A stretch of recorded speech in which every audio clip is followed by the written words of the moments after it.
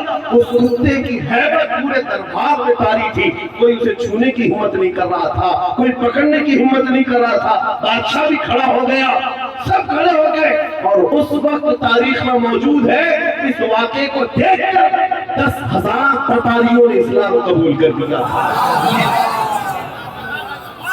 10,000 تتاریوں نے اسلام قبول کر دیا، اور اسی لیے ہم کہتے ہیں میرے عزیزوں، دفاع کرنا ہے، کھڑے ہو جاؤ، کوئی مسئلہ نہیں، اللہ کی مدد آئے گی۔ مجھے بغداد شریف میں ہمارے پڑوسی ملک کے ایک صاحب ہیں، مولانا صاحب ہیں، انہوں نے کہا تھا آپ اتنا بول رہے ہیں، آپ کے ملک میں یہاں کے حالات تو ہم سنتے رہتے بڑے سخت ہیں، یہ موب لنچنگ مارے جاتے، سارے ایسے ویسے حالات ہیں، پھر آپ کیسے بولتے؟ ہم نے ان سے کہا تھا آپ سے زیادہ ہم آزاد ہیں الحمدللہ۔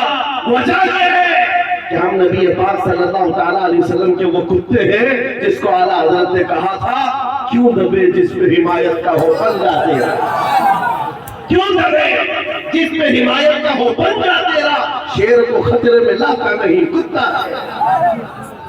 سگے طیبہ سب مجھے کہہ کر کے پکارے بیدم، یہی رکھی ہوں میری پہچان مدینے والے۔ عزیزان گرامی وقار، میرے اس تقریر کا خلاصہ اگر آپ کو سمجھنا ہے تو یہ ہے اپنا تعارف، اپنا انٹروڈکشن۔ اب یہ مالداری سے، منصب سے اور گھر بار سے، جائیداد سے چھوڑ دو، فخر کرنا ہے تو حضور کی نسبت پر فخر کرو، حضور کی نسبت پر، ان کی عزت پر فخر کرو۔ آزار کوئی تم سے یہ کہے اور میڈیا میں دجالی میڈیا بیٹھ کر کے جتنا بھی بھونکے کہ تمہارے حالات بڑے بدتر ہو گئے۔ ابھی میں دیکھ رہا تھا کانگریس کا ایک بڑا لیڈر ہے، وہ کہہ رہا تھا دلت سماج سے بھی زیادہ گئے گزرے ہیں مسلمانوں کے حالات۔ صحیح کہتے ہوں گے تم، ایجوکیشن میں اور بہت ساری چیزوں میں وہ اپنا اینالائز بتاتے ہیں کہ یہ بہت زیادہ بیکورڈ ہے، بہت زیادہ ٹوٹے ہوئے بکھرے ہوئے ہیں۔ ہمیں پتہ ہے، یہ بار بار ہمیں بتاتے ہیں، لیکن اس کے باوجود ہمیں یہ بھی پتہ ہے کہ ہمارا نام تمہارے لیے کتنا زیادہ اہمیت رکھتا ہے۔ یہ ٹوٹی بکھری ہوئی قوم کو 24 گھنٹے تمہارا دجالی میڈیا بھونک بھونک کر کے کیوں بتاتا ہے؟ روٹی ہمارے نام سے چلتی ہے، دکان تمہاری ہمارے نام سے چلتی ہے، بلکہ آج تو حالات ایسے ہیں ان کیڑوں میں سے کسی کو ہیرو بننا ہے تو ہمارا نام لینا پڑتا ہے۔ دین اسلام پر کچھ بول دے، حضور کی ذات پر کچھ بول دے تو وہ ہیرو بننے کی کوشش کرتا ہے۔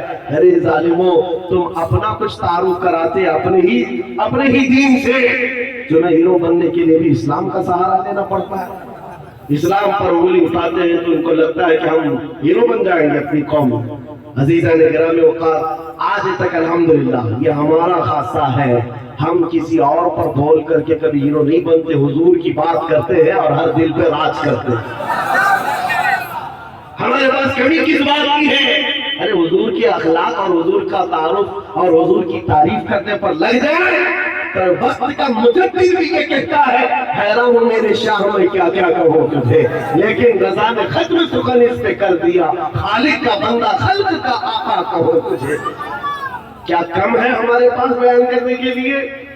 عنوان اتنے، مواد اتنے۔ میں مصر میں ایک خطیب کو جانتا ہوں، نابینا ہے، پیدائشی نابینا، اور ایک سلسلہ دندرابیہ وہاں پر ہوتا ہے، وہ صوفیہ اکرام کا سلسلہ ہے۔ مسجد میں ہم کبھی جمعہ میں جاتے تھے، وہ خطیب جو بیان کرتے حقیقت محمدیہ پر، علامہ صاحب میں کہہ رہا، وہ بیان کر رہے تھے، 2010 کی بات کر رہا، اور ان کا بیان دل پر رکت کاری کرتا تھا حضور کی شان میں جو بیان کرتے۔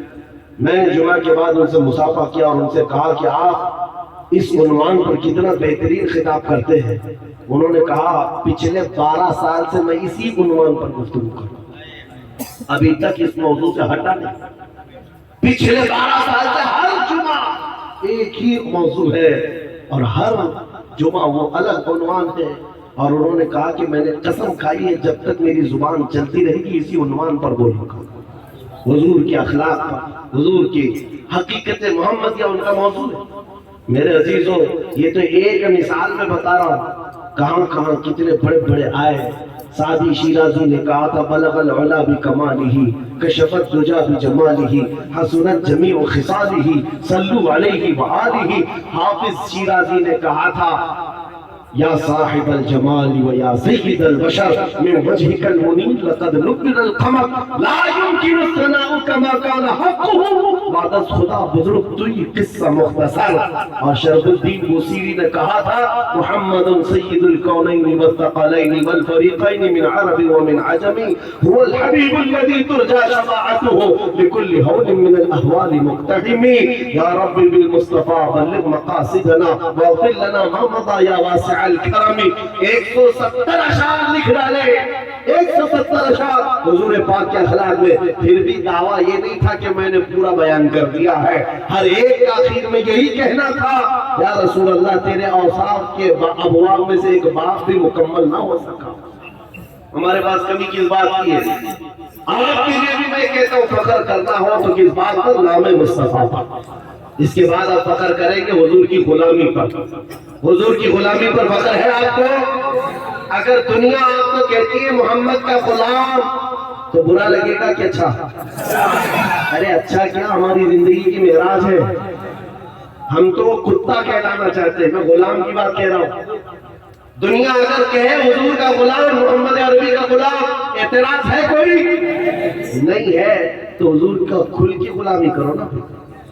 غلام کہے کوئی تو آپ کا اعتراض نہیں, تو آپ کھل کے غلامی کرو, چھپ کر کے غلامی نہیں. عشق ہو تو اظہار بھی ہونا چاہیے, عشق ہو حضور سے تو اظہار بھی ہونا چاہیے. یہ داڑھی چلا کر, ٹوپیوں چھپا کر, یہودیوں اور عیسائیوں کے لباس پہن کر, یہ کون سی غلامی کی بات ہے؟ حضور کی غلامی ہے تو کھل کر غلامی کرو. دنیا کو چوٹی رکھنے میں شرم نہیں آتی, مجھے داڑھی رکھنے میں کیوں شرم ہے؟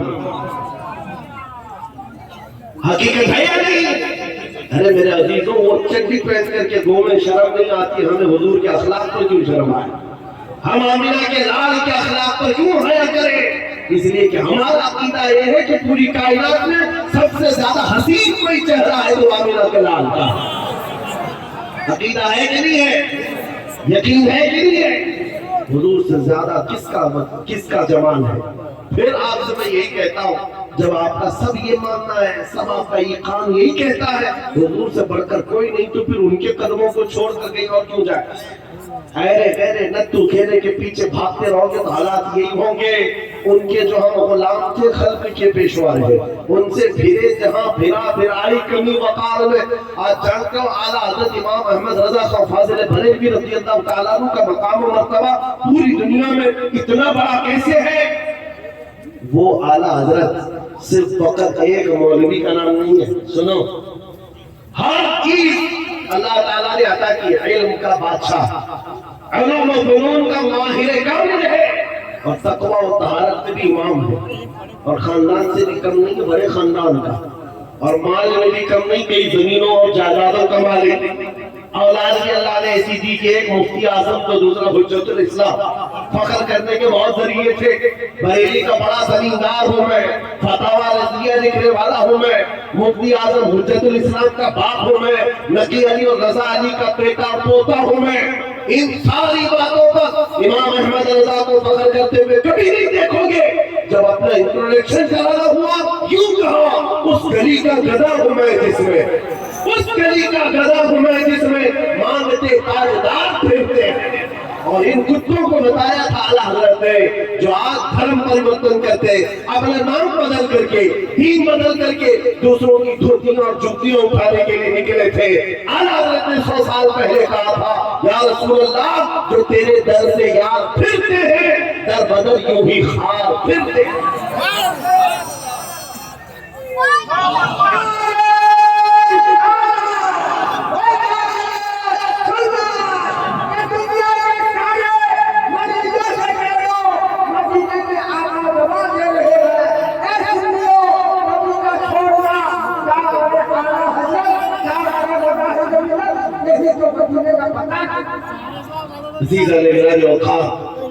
میں آخری چند باتیں آپ کے سامنے رکھتا ہوں. اڑیسہ کے حالات نہیں بلکہ پورے ہندوستان بلکہ پوری دنیا کے حالات بھی جیسے. آپ کو اس بات کا میں نے یقین دلا دیا, آپ پروانے ہو کہ نہیں ہو؟ حضور کے پروانے ہیں, اور حضور پاک صلی اللہ تعالیٰ علیہ وسلم کے علاوہ کسی اور کی غلامی کا پٹا کوئی ڈالنے نہ پائے تمہارے گردن میں. اتنی بات یاد رکھنا, آوارہ بن کر کے مت گھومنا کہ کوئی بھی اپنا پٹا ڈال کر کے تمہیں لے جائے, اس لیے کہ جو آوارہ ہوتا ہے اس کو میونسپلٹی والے اٹھا کے لے جاتے ہیں. ہاں, اور جو پٹے والا ہوتا ہے اس کو اعلیٰ حضرت کہتے ہیں اس نشانی کے جو سگ ہے نہیں مارے جاتے, نہ جب تک میرے گلے میں رہے پٹا تیرا. ہاں پٹا رہنا چاہیے لیکن ایسے ویسے کا نہیں, دوپہر میں نیلا شام میں لال پھر دوسرے دن ہرا نہیں. ایک پٹا پڑا ہے, کسی کی جے وجے کیوں پکارے, کیا غرض ہم کو, ہمیں کافی ہے سید اپنا نعرہ, یا رسول اللہ ہمیں کافی ہے سید اپنا نعرہ. اس بات پر جمے رہو, ڈٹے رہو, اور وقت اچھا آنے والا ہے میرے عزیزوں. کیونکہ ہم بھوشوانی تو کرتے نہیں. کچھ لوگ یہ کہتے ہیں, کچھ لوگوں کو یہ سننے کا تو ہر جگہ شوق ہے, علامہ صاحب کو بھی شوق ہے. ہاں بھوشوانی تو ہم کرتے نہیں ہیں, ہاں اور نہ ہی ہم وہ چھوٹے دجال کی طرح چٹیاں نکال کے دکھاتے ہیں. چٹیاں نکالنے والے نہیں, مائنڈ پروگرامنگ, مائنڈ ریڈنگ کر کر کے سامنے والے کی سب چیزیں بتائے.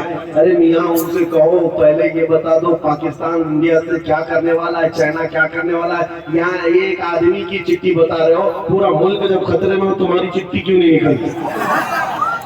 اور سارے ہاسپٹل بند کراؤ, چٹھیوں سے چلے گے, سارے سب چٹھیوں سے چلے.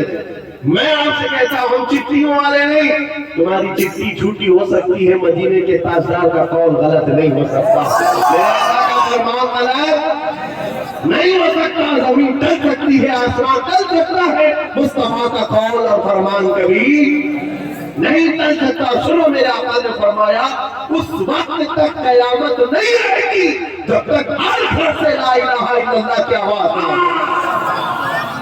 اگرچہ کافروں کو بات بری لگتی ہو, میرے آقا نے فرمایا ہر گھر سے ہر فرد کی آواز آئے گی, لا الہ الا اللہ, یہ آواز آئے گی. وہ امام مہدی کا دور ہوگا, وہ آئے گا وقت. اسی کو شاعر نے جو کہا تھا, کچھ دیر کی خاموشی ہے پھر شور آئے گا, آج کتوں کا وقت ہے, کل ہمارا دور ہے. لبیک یا رسول اللہ, لبیک یا رسول اللہ, لبیک یا رسول اللہ.